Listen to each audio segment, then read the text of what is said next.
കേരളത്തിൽ നിന്നും ലക്ഷദ്വീപിലേക്കുള്ള യാത്രാക്ലേശത്തിന് പരിഹാരമായി സ്വകാര്യ യാത്രാ കപ്പൽ സർവീസ് വരുന്നു. കോഴിക്കോട് ബേപ്പൂർ തുറമുഖത്ത് നിന്നും ലക്ഷദ്വീപിലെ ആന്ത്രോത്തിലേക്ക് സ്വതന്ത്ര ദിനത്തിൽ സർവീസ് തുടങ്ങാനാണ് ലക്ഷ്യമിടുന്നത്.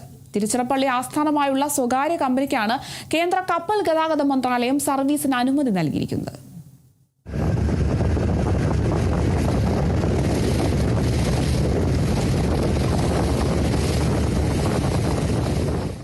ജോലിക്കും ഉന്നത പഠനത്തിനുമായി കേരളത്തെ ആശ്രയിക്കുന്ന ദ്വീപ് നിവാസികൾക്കും ലക്ഷദ്വീപിന്റെ സൗന്ദര്യം ആസ്വദിക്കാൻ കൊതിക്കുന്ന മലയാളികൾക്കും ഒരുപോലെ സന്തോഷം പകരുന്നതാണ് പുതിയ വിവരം. കോവിഡ് കാലത്തിന് തൊട്ടു മുൻപ് വരെ കോഴിക്കോട് ബേപ്പൂരിൽ നിന്നും ലക്ഷദ്വീപിലേക്ക് യാത്രാ കപ്പലുകൾ സർവീസ് നടത്തിയിരുന്നു. ലോക്ക്ഡൌണിനെ തുടർന്ന് നിലച്ചുപോയ ആ സർവീസ് പുനരാരംഭിക്കാൻ സുരക്ഷാ കാരണങ്ങൾ ചൂണ്ടിക്കാട്ടി ദ്വീപ് ഭരണകൂടം തയ്യാറായില്ല. കേരള ഗവർണർമാരും കേന്ദ്രമന്ത്രി സുരേഷ് ഗോപിയുമടക്കം ഇടപെട്ടെങ്കിലും ഫലമുണ്ടായില്ല. കോഴിക്കോട് നിന്നുള്ള വ്യാവസായിക കൂട്ടായ്മകളും ജനപ്രതിനിധികളും വീണ്ടും സമ്മർദ്ദം ചെലുത്തിയതിന്റെ ഫലമായാണ് ഇപ്പോൾ കേന്ദ്ര ഷിപ്പിംഗ് മന്ത്രാലയം സ്വകാര്യ കപ്പൽ സർവീസിന് അനുമതി നൽകിയിരിക്കുന്നത്. ബേപ്പൂരിൽ നിന്നും ആന്ത്രോത്തിലേക്കുള്ള കപ്പൽ സർവീസിന് സുരക്ഷാ പ്രശ്നങ്ങളില്ലെന്ന് കേന്ദ്രം കണ്ടെത്തിയതായി director general of shipping Shyam Jagannathan വ്യക്തമാക്കുന്നു. Potential is tremendous, especially with other than coastal cargo. I will simply say how Kerala is going to become a hub of lot of maritime trade. Vizhinjam is going to become the biggest transshipment port at the tip of Kerala. It will basically completely change the transshipment.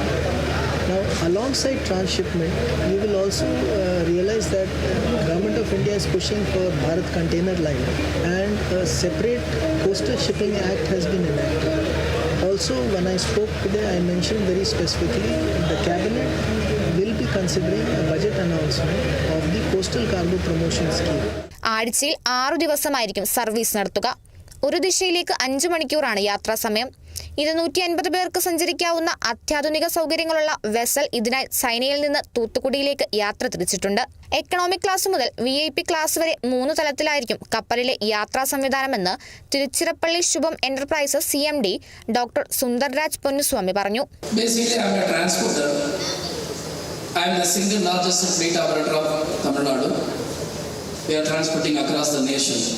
As well as 2 years back, we entered the shipping industry.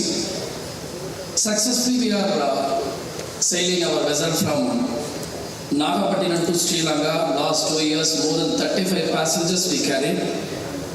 These particular ships primarily benefited for the small traders, tourists, and general public because it's very cost effective.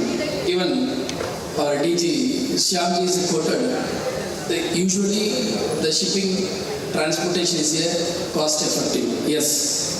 Ticket നിരക്ക് അന്തിമമായി തീരുമാനിച്ചിട്ടില്ല. എങ്കിലും 3000 രൂപ മുതലായിരിക്കും നിരക്കുണ്ടാവുകയെന്ന സൂചനയാണ് company വൃത്തങ്ങൾ നൽകുന്നത്. Kerala vision news, Kozhikode.